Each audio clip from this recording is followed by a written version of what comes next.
You're now tuned into the Small Business Origins Podcast. I love an origin story. Yeah. What's up, everybody? It is your host, John the Marketer. I am here today, man, for our very first episode of Small Business Origins. You are used to me every single week saying the Beef Podcast. I was so nervous that that's what I was going to pop off with on this show. But goosebumps, John. I have goosebumps right now, man. That is, the time we're recording this, our last episode of The Beef aired yesterday, and today is the very first episode we're doing of Small Business Origins, and it's exciting. I love the new intro almost as much as I loved the old one. The new logo right here for you. Hopefully this is, not the first time that everybody's getting to view this, but it's been crazy. It's been a heck of a ride. 56 episodes, one whole year of telling small business stories, and we just thought the Beef Podcast, while it was great in its branding, because that's what we do here, it was great in the name, the intro, the outro. It just didn't tell you what the show was about. And Small Business Origins, I think you get that idea pretty clearly. Right. So I am so excited that you're tuned in for our nationwide search to get entrepreneurs who have a business and a story to tell. And one of those entrepreneurs is joining me in the studio right now, Billy Schiel with Honor Society Coffee Co. Billy, welcome to the show, man. Yeah, man. Thank you so much. Honored to be here with you. Excited about what is going to happen with the podcast. And man, I'm stoked for our conversation today. Yeah, we're on a nationwide search, but you're local right here in Tomball. Yep. We still want to honor our Tomball peeps. Like we love our Tomball businesses. I like going into shops and supporting local, buying local, all that stuff. I just want to bring that local story from across the country, right? Because I've had people on from across the country already, and it's like, you've got your local shops you love. Right. They love to tell me about them. So I just want to tell the world about them, man. So thank you for joining me in the studio today for this episode. We always started the Beef off with an interesting, sometimes serious, sometimes funny icebreaker question. We're going to do the same exact thing for Small Business Origins. So awesome.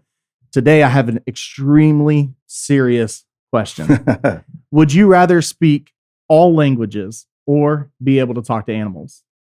Wow. Yep. Man, I think all languages would have to be. I would have to go for that. I think just such a people person in general. I think it would be really exceptional to be able to communicate with people all over the world. And kind of hear their story, learn about their culture, find out what makes them tick, and just share a cup of coffee with them, honestly. It's kind of always been the way that I want to lean, is like, oh yeah, I definitely want to be able to talk to everybody immediately. We think about like the story of Babel and all that happened. And I don't know, man, as much as I want to be able to speak all languages, mainly because I'm a mischievous type person. So I would be the one that would sit there and just look like that white boy listening to an entirely Spanish conversation. Like I have no clue what's being said. Yeah. And then just fluently start talking. I don't know if you're a fan of TikTok, but on TikTok, there's a few different like pranksters. Okay. And they'll pull up to order Chinese food and then just pop off in Mandarin and just start saying something to the people who are working there. And it blows their mind. Right. Because they're like, wait a minute, how do you speak so well? Yeah. How do you know? And I'm like, if I could be that, that would be so cool. But I have an argument to this. So animals, being able to speak to animals, I would say that it's probably a fair assumption that if, I speak English in my home, my dog understands English. If I spoke Spanish, my dog would understand Spanish. I can still find out everything I need to know about that owner by talking to their animal. And it's a pretty cool party trick. I like that. Like just being able to talk to animals and figure out what's going on. And then think about all of the things that run through your animal's mind when you're not at home, or all the knowledge in the world that these animals have that they can't share. I don't know, man. I think it'd be a pretty interesting conversation. I think back to like early civilization, like after the earth had cooled, and like we read in Genesis, there was a talking snake. Right. So, I mean, was that actually a thing before the fall and man like rebelled? And, I've thought about that before. Like, will we in a new heaven, new earth creation coming together, will we actually be able to talk to animals? Maybe so. I think it'd be awesome. So I like both of them. John and I were talking about the icebreaker question before the show because I cheat and I get to see them beforehand. I had to pick them. So, and we were like, man, the things you could find out like about your kids, for instance, go home and it's that typical thing. I have three babies at the house, right? I got and they just had birthdays. So it's now 4, 8, and 13-year-old at the house. And I'm like, every time something happens around the house, I ask who did it. And it's always Casper, right? Not me. I didn't do it. I'm like, now I could just ask the dog, hey, who did it? Oh, it was Caitlin. Right. Just telling on her, letting me know. It's like the, what are those talking birds that tell on people? You've heard of those kind of news stories before. Yeah. You've got, wow, the parrot starts parroting back things that they've heard. That's actually becomes a funny moment too. My daughter, 13, about to be 14, I have 3 boys who are older. She has a cat. And so I can imagine her wanting to talk to the cat for sure. And definitely that would be interesting. I just assume the cats would be just as snobby talking to you as they are, dealing with you in general life. Like perhaps I've got one cat that loves to be pet, touched, held, whatever. And then I've got one that just kind of just stands there and stares at you like you're the biggest idiot they've ever seen. And then another one that just doesn't want to be around anybody. She hates everybody. So yeah, I told my daughter, I love you so much that I'm getting you a cat. That demonstrates my great love for you. Because I was not a fan of cats. Same. My house was not. And now we have 3. Yeah. So demonstrate your 3 love. kids, you got to have 3 cats. That's how it goes. Yeah. Well, awesome. We're here to talk about you and Honor Society Coffee Co. and who y'all are, what y'all do, all that kind of stuff. So let's just hop into it, man. Tell me about yourself and how you got into being an entrepreneur. Man, it's a journey, which I love. It's about a 10-year journey in the coffee world, honestly. So I just started in 2013, had this fascination, really curiosity about coffee roasting, and started just reading. I had tasted some coffee from some friends who were on the West Coast, and I was like, this is very different than what I'm used to in your large national chain coffee stores and coffee shops. So I noticed something unique when I opened the package. Like the smell of the coffee was like very different, had a sweetness to it, kind of a natural sweetness versus most of the time you have that smoky, almost over roasted kind of tint to it. And so that kind of led me on a journey to like reading and down into this, a hole of coffee. And so I couldn't get out of it for weeks and weeks, and ended up decided I'm going to try roasting. So I did it in my kitchen, several different ways, tried it in the oven, and then I did it on a cast iron skillet, was where I really took what I knew from reading, like almost like cooking a steak, that you got to have heat, temperature, time over a period of cooking water out of the coffee bean is what you're doing. Okay. And so you're expanding the coffee bean when you're cooking it. And at a certain point, the actual membrane around the bean expands and cracks. And they call that first crack.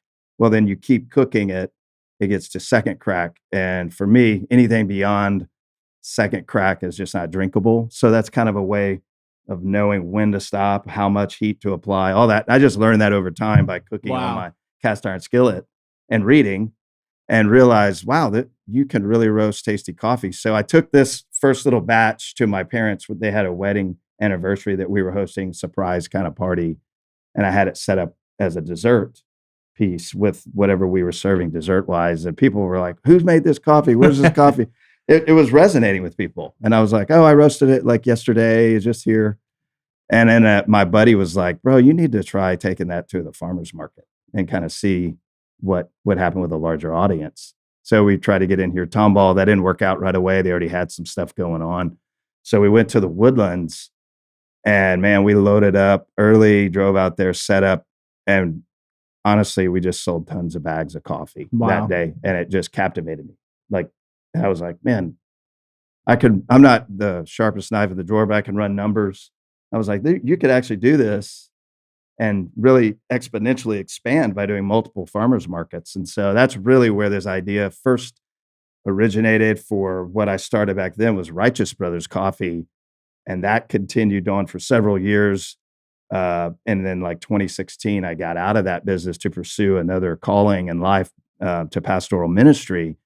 But coffee was always there. What I've learned is like, once you've gone into coffee, like you never can get out of it, because people always see you and they're like, hey, that's the coffee guy. Remember him? Hey, good coffee, man. It's hard to come by sometimes. Yeah. And so that kind of parlayed into a season, like a break from the actual business side of it. But we would do pop-ups. Like I would get asked to do things for different companies or friends who have businesses that would be like, hey, we'd love to do some gifts.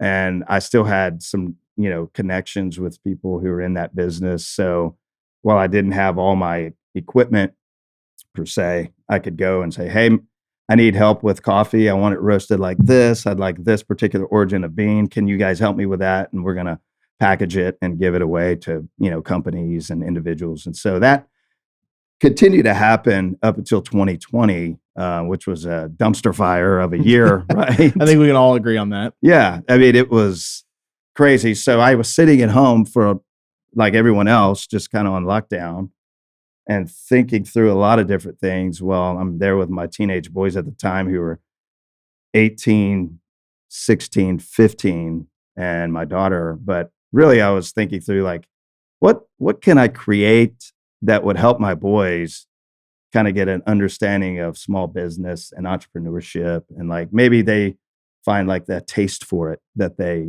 really want to go after it. And so I said, man, coffee, I could create a website.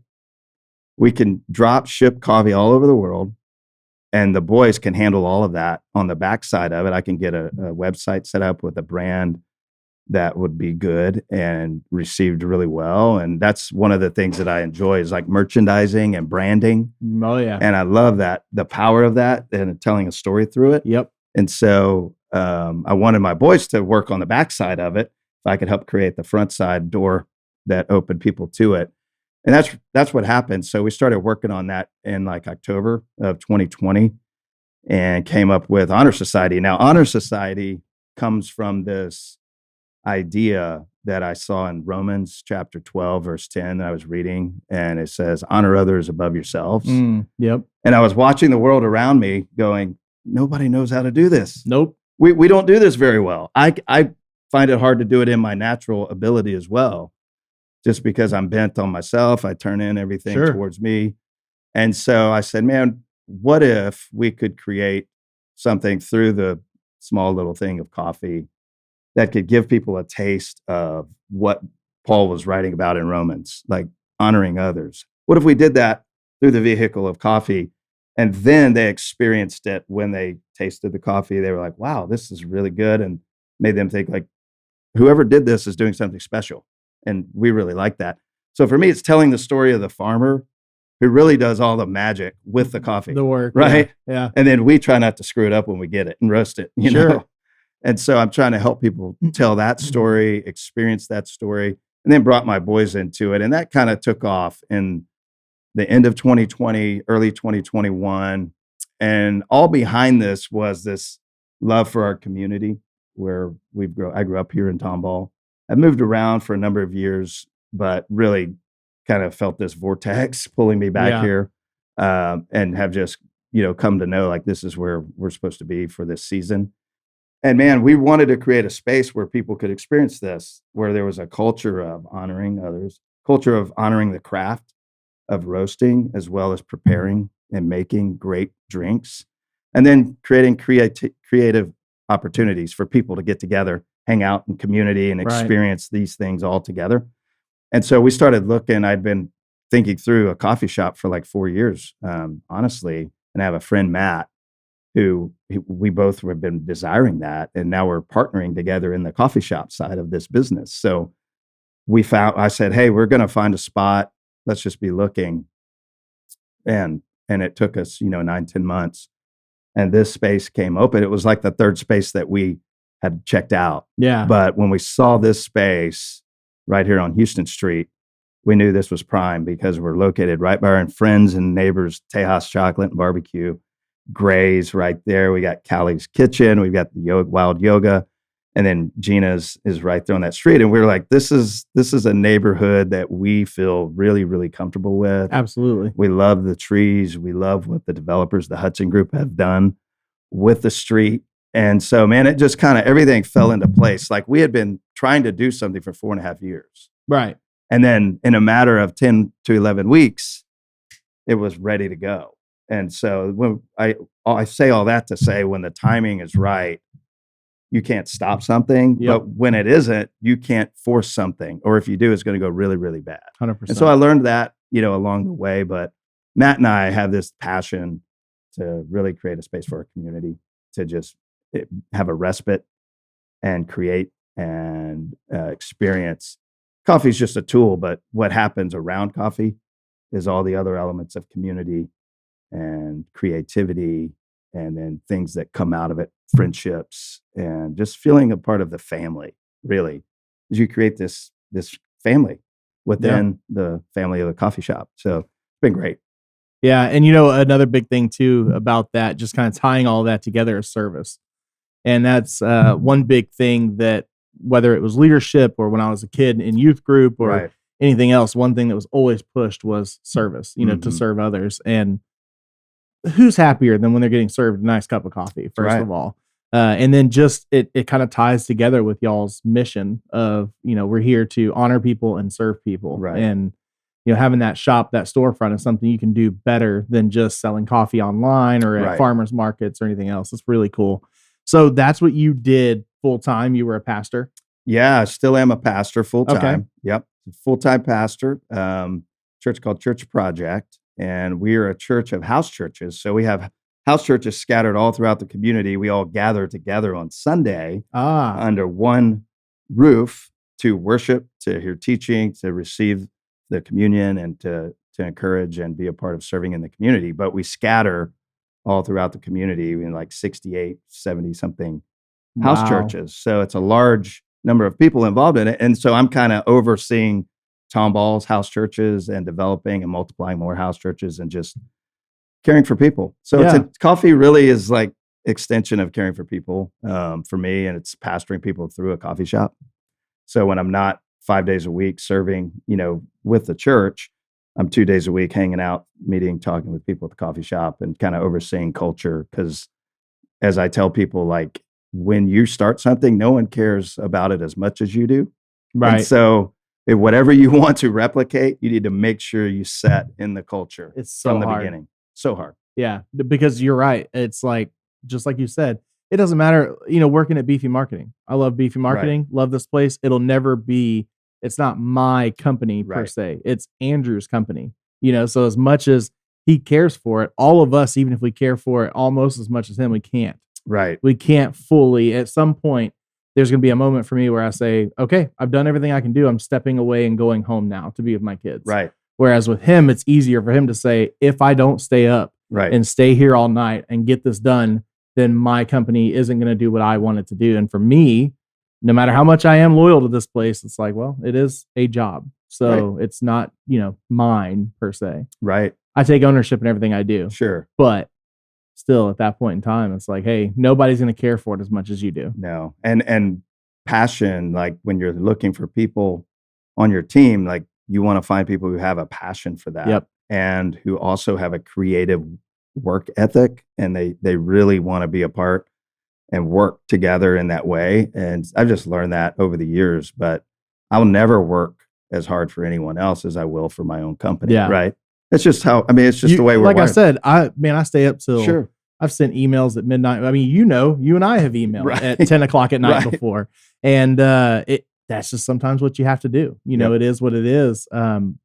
But I'm different in that way too, because a lot of employees won't have that kind of loyalty. Right. So you do have to surround yourself with some pretty amazing people if you want them to, like you said, it's culture. And you have to have that spelled out. It has to. And I mean, when you're starting something, I feel like there's like a 90-day energy that you have to give to starting something to make sure that you're setting it on a good path. Build a good habit. You have to. Yeah. And I think that's where we're at right now. We're like 40 days. Wow. So we're about halfway into that. And man, it's been so fun. And we've got amazing people. Matt's running day-to-day operations. He's hired we have a great lead barista, and Emily. All of our workers that we've brought on have just had a passion for this and people. And man, I think it makes a difference. I think that's what can set us apart from some of the larger chains that we all know about and experience, and even some other places here locally. Like for us, people and culture for us is about the passion for that, hey, we want people to have a great experience because we're not just giving them a cup of coffee. We're actually giving something beyond that. And I think people feel it, even if they don't know what it is. It's us being an extension of our creator and like how he's wired to express love to his creation in all that he's given us. And we do that just through the gift of coffee. Sure. But it's what people feel and notice, and they don't really know what it is, but it will lead, I think, to those conversations that allow us to express why and what's behind this, Yeah. I mean, and the same thing, you go to every place for a different reason. Right. So your competitors, there's things I love about some of Right. your competitors. There's some things I don't love about your competitors. Yeah. There's one of your competitors I can't stand, and try not to spend my money in. And ultimately, it's like, I don't know, with coffee, I feel like there's enough love to go around because I can drink more than one cup of coffee a day easily. Right. More than one cup of coffee in a sitting. Right. I mean, let's be honest. I make myself 2 to 2.5 cups of coffee every time I drink it. And like you said, it's not just going for that product. Right. It's going for everything that comes with it. Right. Why am I choosing to do business with you versus someone else? Yeah. So I think, like, for me too, I had to realize I have to do what I'm good at, and I have to focus in on being that. If I had a friend who's in business, and he told me, if you're not known for one thing, you probably won't be known for anything within that business. So whatever it is that you want to accomplish in business, be hyper focused on that one thing. Yeah. And that's what we're trying to do. Is we're not going to be a drive-through business. We're not going to hate on that business, but we're going to be the best who we're supposed to be. Right. With making great espresso drinks in an environment and culture that is warm and welcoming to people from everywhere. And so that's what we're trying to do, man. And it's a fun game, and it's fun to participate in something that's bigger than you. I think we all long for that. I think we, at our core, need something outside of ourselves. And when we don't, it turns in on ourselves. It goes really bad in my experience over time. And so we're wired and created to give outside of ourselves. I think that just been one of the other things that has been a huge, I think it just makes me happy to see so many people resonating with it. Right. So we were talking earlier about kind of your process behind making this coffee. And I'll be honest, I get passionate about subjects, and I'll start looking them up and finding everything I can out about a certain thing. And coffee is something that I enjoy the flavor. Like I drink black coffee. Right. So you're a purist like me. Yeah. And don't get me wrong. I love a good Frappuccino or, something fancy. Sure. I love good flavored creamers and stuff, but I want the caffeine. Yeah. If I could just extract the caffeine and just take a shot of that, I would do it in a heartbeat, Right. So, which you can medicinally, you can actually get caffeine in a jar, but, it's the caffeine that I really want, but I actually enjoy the flavor of coffee as well. Yeah. So I don't drink decaf coffee, but I could just because I enjoy the flavor. I mean, I've been drinking coffee since I was like 5 or 6 years old. Wow. So, you're a professional, man. Yeah, I say I want the caffeine, but it really doesn't even do anything for me anymore until I have like 600 or 700 milligrams, and then I'm shaking and feel like I'm going to die. You know? But the passion behind learning first crack, second crack, the exact point of where you need to kind of like harvest it for your purpose. Yeah. So right now, are y'all doing all of that in-house still, or? No. So right now we partner with a friend who is a local micro roaster for espresso. Gotcha. And he knows exactly what we want. Right. Because I remember you said that. You said, you told him, hey, so this is kind of like farming it out to somebody, except this is my recipe, if you will. Exactly. Here's how I want you to cook it. It'd be like you had a co-packer or something that you had, hey, this is our recipe. We need you to really make this scalable and go big with it. Yeah. So it's very similar to that, whereas we have this relationship. The guy's great with the craft that he does. And we're like, we don't have the equipment. So it's almost like you could have a shared roaster in a community. 100%. Which you could make a really, really fun opportunity for other people. And so our next step, and we've been in these meetings already now, is to kind of get back to hands-on roasting in-house in like 2023. So we're excited about that. Yeah. We're excited about that opportunity. I've done that before. I understand that business, and I understand like what it does for you as a coffee bar once you have your own roasting. Just kind of in the other people's eyes, for whatever reason, it kind of just makes you level up to a place, I think people just don't understand. Right. Because the thing is, it's still your recipe. Right. You're still the one coming up with the exact process and just telling them, You have the means to replicate it. I don't. So it's like, do you want us like Tejas? Right. You know, remember when Tejas opened up, all they did was sell out of barbecue All the time. and it was like, that's great, but I want some barbecue too, you know, but of course they finally got everything down. They can cook plenty now. I've never gone in recently and had them say, we're out of something, you know. They may say we're getting low, so order it now. But, you know, it's kind of that same thing. Like, do you want to come to Honor Society and not be able to get our coffee because we sell out by noon every single day? Or do you want us to use someone that we trust, we know, and you're still going to get the same great level of service as if I did it myself? Yeah, because it's a working partnership where we're working together. We're helping him as he's, you know, growing his business, and he's helping us a lot. And then we're also relying on others to provide, you know, our bags and labels and stuff like that for our product. So I like that. I mean, I think it's cool to share in the help and growth of others when they're in the small business. I mean, to be able to do that. But ultimately, we know, hey, for us to continue to expand and grow and who we want to be roasting in-house. Sure. It's just time, you know, time and some money. Oh, I'm excited for that. Yeah. I need you to make the chocolate covered so that I can just eat the espresso beans. Like, oh man, I'm telling you. So youth group, I was probably 12, 13 years old, and I'd go to the store, buy a bag of those and just eat them while I'm right there running around in the church, you know, acting a fool off the caffeine. Well, the Tejas guys have done that with us before over the years. Okay. So there's an opportunity.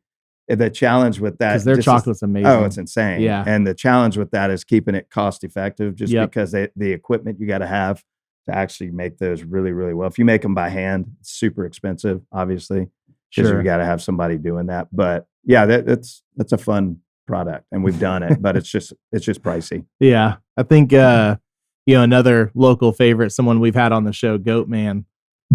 Yes, he sells those, I believe, calls them goat poop. So you can get a little jar of goat poop, you know, and yeah, it's definitely something I enjoy as well. So where do you, well, not exactly where, but sourcing your beans, kind of walk us through what you can talk about on that.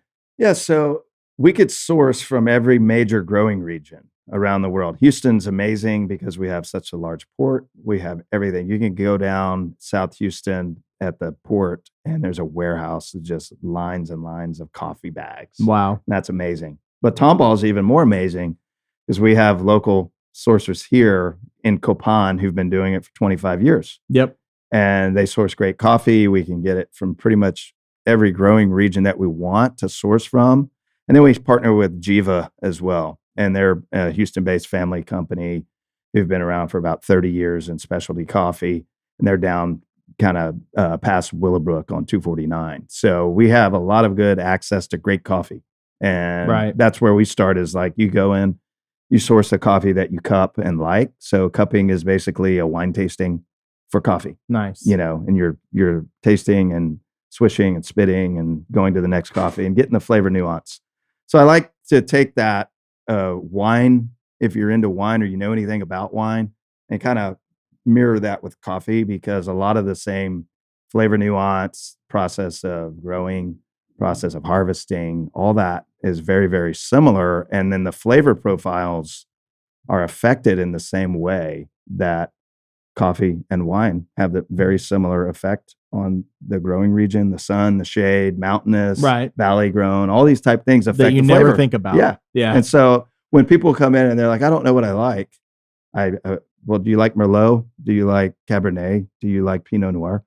Then I can kind of move them into a coffee that I think they would enjoy, because it's very cool. Yeah, I never thought wine and coffee taste would be so similar, because we have our palates are so unique in that way, right? And so if we like a certain flavor note in this wine, we're probably going to like a certain flavor note in this type of coffee. Makes sense. Yeah, just not something I would have ever thought about. No, it's just something I learned over the years. My wife helped me. She's a super taster, especially when it comes to wine. She can taste all that. Seriously, like, that's awesome. I'm like, I know what tastes good to me, but you taste all this other stuff. I'm like, that's amazing. So she's helped me over the years, and we've talked and kind of come up with that kind of concept to help consumers who maybe they don't really know what they like in coffee. Yeah. So it's kind of like, let's try to help educate and then bring them along. So that's fun. Yeah, I mean, you say, because I've been drinking it at an early age. I'm a professional, but listen, I've been drinking trash coffee. Like, and don't get me wrong, I'm not hating on the big ones, but my grandma drank Folgers. Right. Like that was her thing. We all did. That's what I started on. But what is the difference as far as, just the whole thing from the growing process to the cooking process? What makes your coffee so different from those big names of, like Folgers or Community or any of those? Why is it that your coffee tastes, in some people's opinion, so much better? It's like anything. I think when it's smaller, you pay attention to the details a little more when you're starting something and you're controlling kind of what you're doing. Just think about any like Tejas, or any restaurant that we know that has expanded. It's hard to control quality once you start scaling. And so I think by nature in business, it's one of the things we battle because you've got to let go of things and you've got to say, hey, what's most important here? Right. And then for us, we're still small. And I learned that when you're micro roasting, you can control the flavor nuance and everything. And you have a little more, I think, freedom to do creatively rather than a big guy who's got to just crank out and they want a consistency across the board. It's easier to just crank out a ton and just, in my humble opinion, over roast everything so that you get that same flavor in every drink. If you add milk or whatever to it, it still tastes like, tar or whatever you want to call it. But for me, I'm more like, how do I take time to craft something unique, right? That is special, and that requires time and just creative innovation, really, to be able to do that. Because it's hard when you get somebody in there, they're just like, hey, I'm just a cog in this big machine. Trying to make all this stuff happen all day for 8 hours versus a micro roaster who has a real respect for the craft. Right. And they have a palate that they've kind of roasted toward. Like that's what I did. When I started roasting, I just roasted to what I liked. Sure. Why would I roast something I didn't like? Not going to make something you hate. Yeah. So, and I was like, I hope everyone else likes it. So that's another fun thing. Yeah, I guess I would liken it to craft beer versus your regular everyday, Bud Light, Budweiser. Right. It's like, those are good. They'll get you there for sure. I mean, I'll drink Keystone, whatever. I will not, by the way. Stuff it's pretty low on the totem pole. But then when you get into the craft brew, it's like, well, there's so many different flavors that I'd never known about, like citrusy beers, and then adding in something that's got more of a hoppy flavor to it. And then something, that just, there's so many changes. And as I drink it, I'm like, oh, wow, St. Arnold's lawnmower really does like have a grass clippings type hit on your palate, and I can taste it now and I see the difference. So I guess I need to do like a coffee tasting. It's fun, man. And come down and see, awesome. What the different types of coffees are and, why it's so different, because so many of us are just used to, throw cream and sugar and it all tastes the same, or I just drink it black and there's some I like and some I don't. You know? That's another part of education, which I enjoy in the whole coffee side of things for people is you can buy an Ethiopia bean, for instance, very fruity, very floral, like almost blueberry, strawberry notes on an Ethiopia bean. Amazing. And then you can buy a classic Columbia, get a dark chocolate nuttiness to it. And it's just amazing. But people are going to fall in those two spectrums. Like, I really love this Ethiopian, have the little earthiness to it. And then, or no, I love Colombian with that dark chocolate nuttiness. I just think it's fun to be able to play with that and pull those flavor nuances out when people aren't used to it. Right. And of course there's something to be said for power of suggestion that's involved in that, but it's true. It's not manipulative. I mean, it's actually, hey, these are the notes that we're tasting when we grind and we smell and we swish and all that.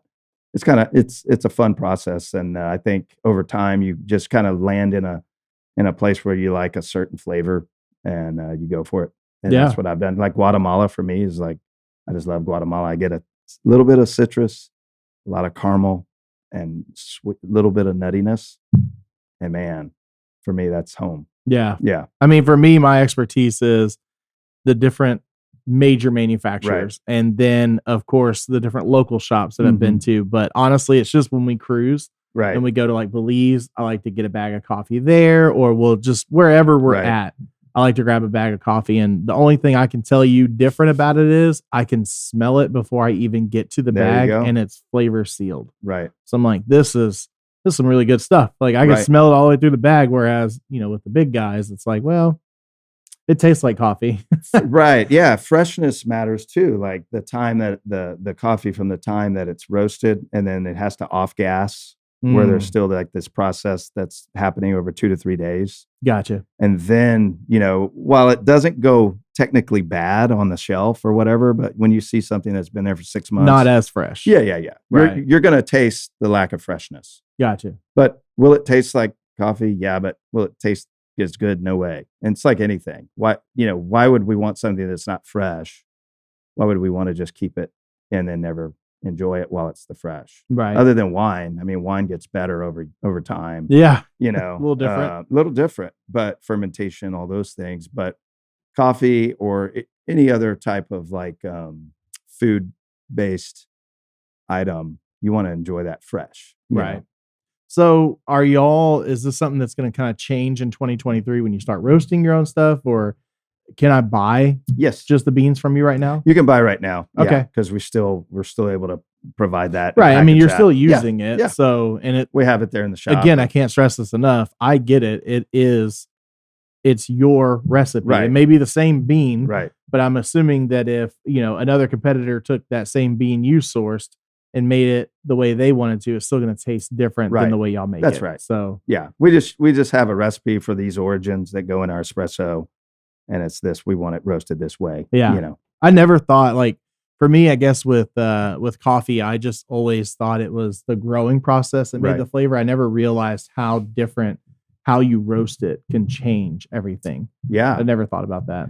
Yeah, that's been a lot like the beer world, the craft beer scene over the last 20 years. I mean, I would say those parallel really well with the coffee and craft coffee business. Right. And how like some of the big guys who were really doing it well from Portland and the West Coast, like the Stump Towns, like the Blue Bottles now, who are, really doing things great, started roasting in their garden and like in this little outhouse out by his garden out in San Francisco, Blue Bottle. And now they're like all over the world, but they still hold on to that craft culture and conviction about quality, and maintain that to a degree. So we would fall in that line of like, hey, we want to continue to do this, and we'll grow and expand, but really we want to create that culture to where it's like you go somewhere here, you go to another shop in another community, you're going to experience that same level of hospitality, coffee, community, etc. Heck yeah. Well, what hours are y'all open and what days? Yeah. Like, when do I come to see you and get that fresh cup? Yeah, so you could come Monday through Friday. We're open at 7 a.m. to 6 p.m. And then Saturday, we push it back in the morning to about 8 and then close at 5.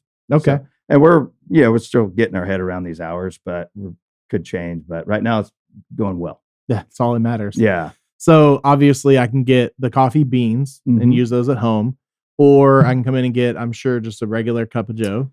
You can, yeah. And then what type of like specialties and stuff do y'all offer? Do you have any, snacks or any other drinks? What do you got? Yeah, we just call ourselves a full service neighborhood coffee bar, which means we primarily make espresso based drinks. So that's the, pressure brewed, fancy looking machine that you run the espresso, grind it really, really fine.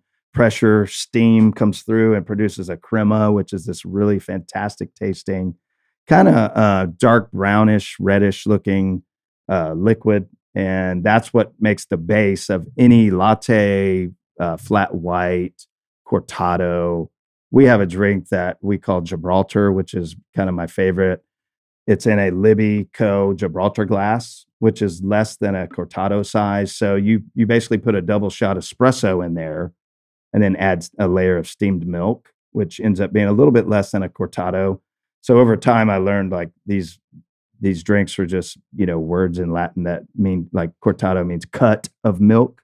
Gotcha. Macchiato, marked with milk. Oh, okay. Okay. Latte, a lot of milk. I think I made that up. But. Okay, I was like, you were about to blow my mind. I was gonna but oh, you got me. That's definitely a way to look at it. Yeah. Is this basically how much milk do I want on top of my espresso? Okay. Right. And then you have, Americano, just espresso.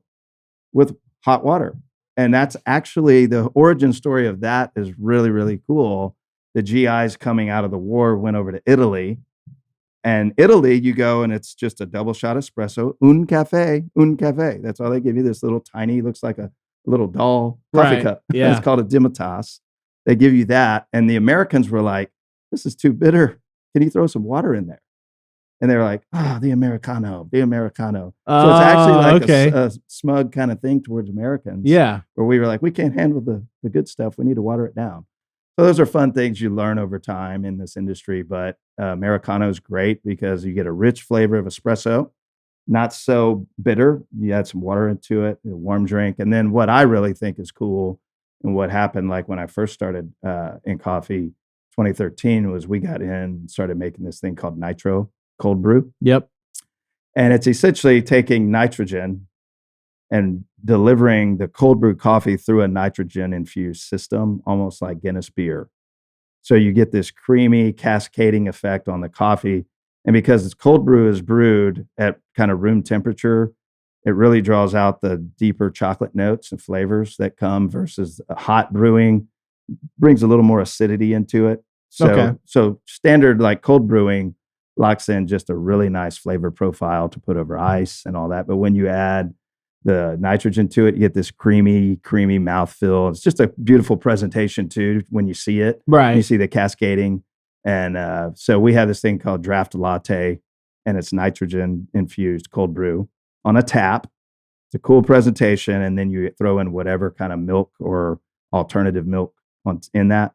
Super good. And then on Saturdays, we have this special thing called happy hour. So from 2 to 5 on a Saturday, come through the shop. We have Bluebell, vanilla bean ice cream. We take 2.5 scoops, drop it in one of those cups, pull the nitrogen down over it. It's out of this world. And you can just take that to the bank. I mean, it's amazing. Or you can do an affogato where it's just a scoop and then a shot of espresso over the top of it. And that's 2 to 5 on Saturdays because we don't have freezer capacity yet to do it throughout the week, but we will. And man, those flavor combinations to me are just like mind blowing. And I love it. Yeah.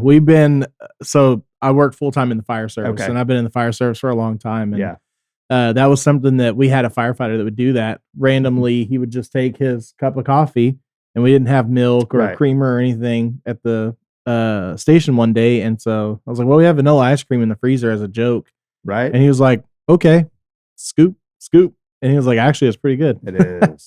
Even better, bro, with like even nitro cold brew or affogato with the espresso. I mean, that flavor to me is just like, it's hard to beat that. Yeah. I'll have to come in and try it. It's fun. I do want to stop for just a second and say that, we couldn't bring this podcast to the public and get all this information out without our sponsors, without our, whether it's a title sponsor or those who buy ads on the show. So I do have to stop and talk about Beefy Marketing, and just say that, this is something great that Beefy is doing, allowing me as an employee the time to sit down and host this show every single week, as well as bringing all of these customers and clients in, not only of ours, but of other people's and just random people throughout the country and sharing their stories. We couldn't do it without them. I mean, quite frankly, this studio is owned by Beefy. The producer is an employee of Beefy. Like, they really make this show happen. So I just want to stop and say that with your website, graphic design, your SEO work, anything you need for your website, they are a full service digital marketing agency. So anything and everything you need, we can take that stuff off of your plate as a business owner and make sure that you have time to focus on the good things that you're trying to do with your company. But most importantly, website and SEO is just where we shine. Whether you want a full custom website that's going to take a little bit to get into place, but is going to be unique and look amazing, or if you're in a rush and you just need a template website slapped together with your logo, your colors, it's going to look great as well and get your story across, Beefy Marketing is there for it all. All you have to do is head over to beefymarketing.com, or you can shoot the best looking salesman here an email, john@beefymarketing.com. And we'll get you taken care of, get you a quote, proposal, a nice discovery meeting to see where you're at and how we can be a partner in where you're going. And that's it. I didn't want to interrupt for long. I just had to kind of stop there and talk about it for a second. So obviously I need to come see you tomorrow then, or tomorrow, because I'm going to go back to work tomorrow, even though I'm supposed to be on vacation this week.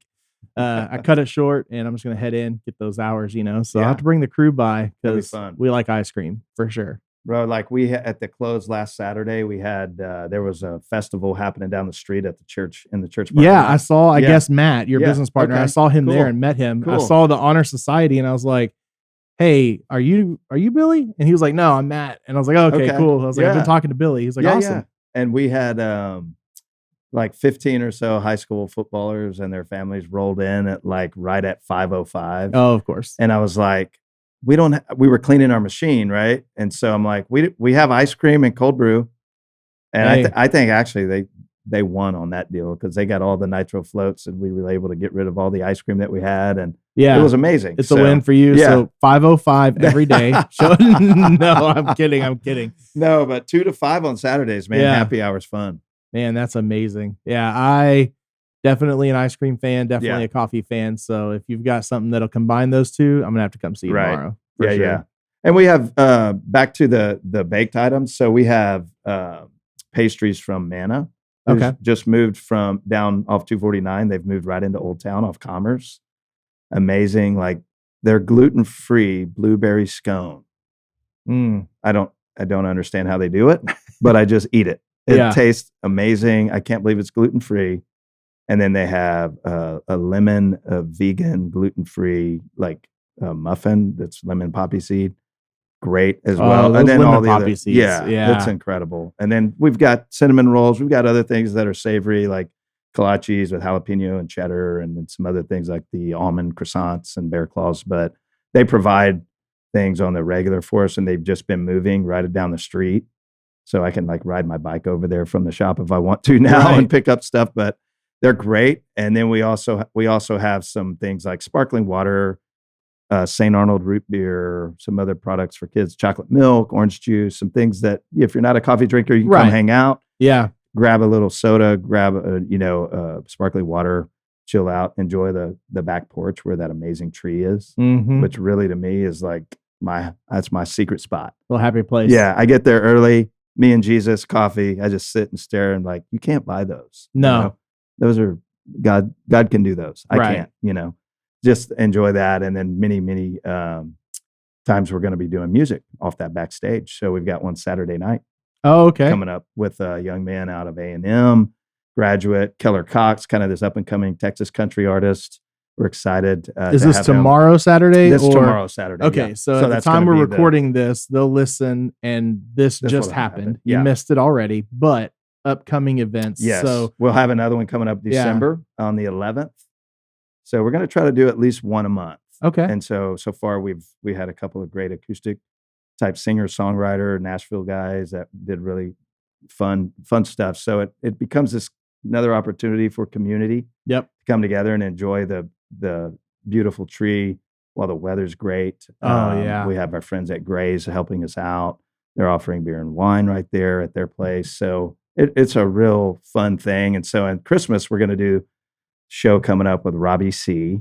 He's a local artist, been around, traveled. He grew up in Magnolia. His wife and I went to high school together. Oh, wow. It's really fun, but a lot of good friends. We're going to celebrate Christmas together by singing and sipping on great drinks together out under the tree, following at the close of the German Christmas market on that Sunday in Yep. Tomball. So it'll be right after that at 7:00. But we're going to continue to do things like that as time allows and scheduling works out. But really, it's us just saying, hey, all of our friends and your friends, let's come and enjoy this beautiful community of Tomball together. Yeah, that's a big thing about Tomball. Of course, this show, I'm not bragging or, talking out of my butt or anything. For real, we have listeners from across the country and even across the world. So one big thing I would implore every listener to do is if you haven't been to Tomball, Texas, or you don't know where that's at, you don't know what I'm talking about, to visit. Because two things. First of all, the city as a whole just has so many fun events. Right. The business owners here are so closely connected and do so many different things together. And then where you hit it on the head was earlier when we were talking about where you're located and Right. being right in that historic downtown area. That's the cool part is So good. you may be listening thinking I have no interest in this episode because I hate coffee. Right. That's fine. Sure. You can hate coffee. Your spouse may love coffee. Your friend you're with may love coffee. Your brother or sister or family member you're hanging out with may love coffee. And there's so much to do in that little area where you're at. Mm-hmm. You can go and not just make a coffee trip out of it. You can go have a great dinner, whether it's a vegan restaurant, they got it. You want grass-fed style food, they've got it. Yep. You want awesome Texas barbecue and chocolate, they've got it. You want great places to go shopping, right there, walking distance, they've got it. So it's like you can go shopping, catch dinner, and then cap the night with a nice cup of coffee. And and show. Like you said, even walk next door and get you a beer or wine or a mixed drink. Right.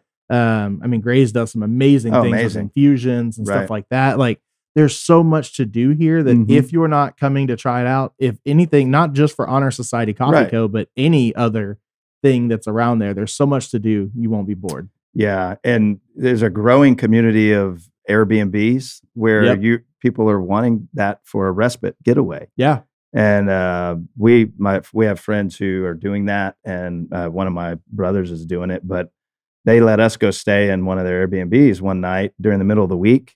Yep. And we got up and we walked over to our coffee shop. It was just really cool experience to have that. You know, we've never lived in a community where we were just able to walk to our favorite coffee shop, go to our restaurant, walk back to our house. You know, that's just a really good cool. friend of mine owns 200 Houston Street. Okay. So right there in the church parking lot.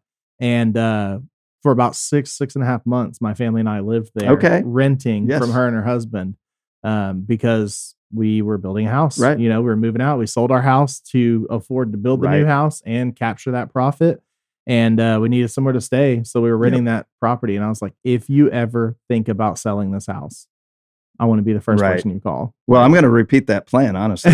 What you just told me. I mean, we have plans to kind of do that same thing. Oh my gosh. Yeah. I think it's a good plan. And I love that idea. That's something we talked about while I was on shift last was Airbnb-ing it. And it's like, it's so weird that you can say that. Why would you want to Airbnb a house right in the middle of Tomball? And it's like, because I don't want to live in 1,000 square foot 2-bedroom home. That's right. Permanently. I did it for 6 months and was ready to lose my mind. But it's such a great location because you're right. It's like you can walk to the German Heritage Festival that happens twice a year. Yep. You can walk to the farmer's market. Yeah. You can walk to any of the other events. Like we are event city. Right. You know, if Nashville's music city, I think that's what we should call Tomball is event city because there's so many events that happen in old historic Tomball right there is where it all happens. So it's like, if nothing else, it's worth paying the annual taxes on just to have the parking. Right. No, for real. I mean, I say the same thing. So we're excited about that. Of course, the community continues to grow, and there's younger families that continue to move out here because of the quality of life, the schools, the hometown with a heart. You know, it's all those things that I've known for a long time because I grew up here and have wanted other people to experience. And now to kind of be a part of that renaissance happening, there's like this tipping point that hits, you know, it's been really cool. And I'm excited about what's going to be over the next 5 to 10 years too. Yeah. I mean, Tomball took off initially, you know, when it was Peck, because of the oil boom and not necessarily oil, but the railroad and natural gas and everything else. Like this was just the town to move to because you had all that. Plus you got free gas because, you know, I forget the name of the, I don't know if it was Exxon. Humble Oil. There you go. Who was like, hey, everyone who lives here, free gas, you know? So it's like, this is a killer place to go. And then this is almost a repeat of that. 100 but years it's later. just a different reason now. Where Tomball's the epicenter of so much. So yeah, our nationwide audience, our worldwide audience, you have got to come to Tomball. Yeah. And it's just a small town. Yep. You know, you're not coming to the city of Houston or Austin or San Antonio or Dallas or New York City or anything like that. But that's why you want to visit here. Right. Because everyone's going to walk around and know each other. And when they find out you're new here, they're going to walk you around to meet everybody and make you part of the family. Yeah. No, it's so good. Yeah. Man, I mean, I could probably talk to you all day. It's been a great conversation. Is there anything else we need to get out about Honor Society Coffee Co. and your personal story here? I don't think so. I mean, I think it's we dove pretty deep. We dove pretty deep. And I think it's, you know, like I said, just to reiterate the space that, you know, Matt and myself and our, you know, team have created is for you. It's not about us. It's not for us. It's for the people. And that's why we exist, for other people to enjoy what God has given us in this world. So we want to do that well. We want to honor people. We want to honor the Lord. And that's our heart. And if we get to experience a bunch of fun things along the way, even better, and share those with other people and have them enjoy those. That's what it's all about for us, man. Heck yeah. Well, I hope our listeners come in and tell you they heard you on the show and had to come try you out because of it. It happens sometimes. Cool. So I really hope all of our listeners get down there and try it. Awesome. I will admit I have not had it yet. Sure. We've only been in business 40 days, So I am going to probably come today because I am tired and need some caffeine and I want to try it out, man. It's something that's been on our list to go do. So we're going to knock that out. But once again, I can't thank you enough for being on the show today. Thank you all for having me, man. I love it. Absolutely. Well, that's it, listeners. Thank you for tuning in for the first ever episode of Small Business Origins. It has been an amazing run. Like I said in the beginning, 56 episodes over a year that every single week, without missing 1 week, we have brought you a new business, a new entrepreneur telling their story and sharing with you just that personal story of how they got started and some of the things that they've kind of come up against or some of the triumphs that they've had. And we appreciate you tuning in every single week to hear it. So everywhere you get your podcasts, we're still going to be available. The only thing that changed was the logo, the intro, the outro, all those things you heard, but our story is still the same and our goal is still the same. And nothing changes about your podcast now but the name. So keep tuning in. We'll see y'all. And you know what? Actually, that brings me to the tagline. We talked about the tagline. That's not going to change either because it is what it is. I like it. I use it. It's an awesome one. So until the next episode, as always, listeners, stay beefy, my friends. Thanks for listening to another episode of Small Business Origins. I love an origin story. If you like what you just heard, leave us a review, subscribe, and share with a friend. You guys, check this out. They're going to love it. You're going to love it.